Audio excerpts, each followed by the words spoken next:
আমরা সকাল সকাল চলে আসছিলাম সরজমিনে এক কৃষকের ধানে খেতে বলা যায়। তো আমরা দিয়েছিলাম নিউট্রি প্লান্ট প্লাস। দেখে ঘুরিয়ে দেখানোর চেষ্টা করতেছি। উনি আমাদের এটা ব্যবহার করেছেন শুরু থেকে পানি দিয়ে এখন পর্যন্ত, শুধু আমাদের এটাই ব্যবহার করেছেন। ইউরিয়া, ফসফরাস, পটাশ বা কোনো প্রকার স্প্রে তাকে দিতে হয়নি, মানে বিষ জাতীয় স্প্রে দিতে হয়নি। তো আমরা অনুভূতি শুনবো ভাইয়ের, যে উনি আসলে কতটুকু স্যাটিসফাই আমাদের এটা ব্যবহার করার ফলে। একটু বলুন ভাই, নাম সহ। আচ্ছা, আমরা এটা ব্যবহার করে একদম সুফল হয়েছি।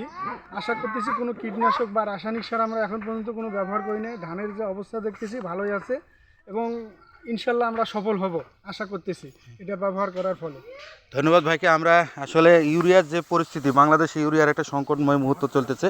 আপনার এখানে ইউরিয়া ছাড়াই এবং কোনো প্রকার বীজ ছাড়াই আমাদের নিয়ম হলো, আপনি রোপণ করার পরে সর্বোচ্চ 4 অথবা 5টা স্প্রে দিবেন। শুধু আমাদের একটা এই নিউট্রি প্লাস গুঁড়োটাই দিতে হবে, আর বাইরে অন্য কোনো কিছু দেওয়া যাবে না।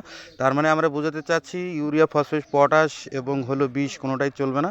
একমাত্র আমাদের নিউট্রি প্লাস দিয়েই আপনি এখানে পুরো অর্গানিক ফার্টিলাইজার হিসেবে আপনি আপনার আবাদটা তুলতে পারবেন এবং অল্প খরচে আপনি ভালো ফসল নিতে পারবেন। তো আশা করতেছি। ধন্যবাদ। আসসালামু আলাইকুম।